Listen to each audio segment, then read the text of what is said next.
है बोली जीतने के बाद।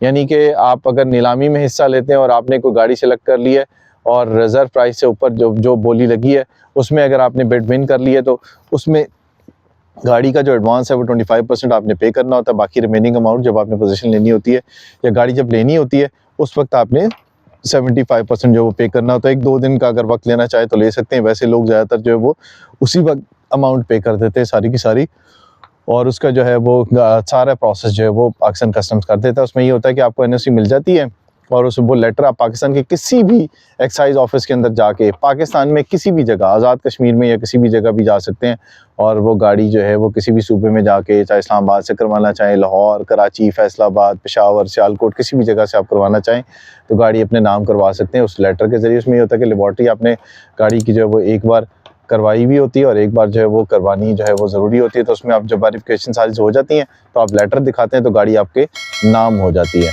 और उसके अलावा टैक्सेस कितने पे करने वही बता देता हूँ जी। 10% जो होता है वो फाइलर का होता है और 20% जो है वो नॉन फाइलर का होता है।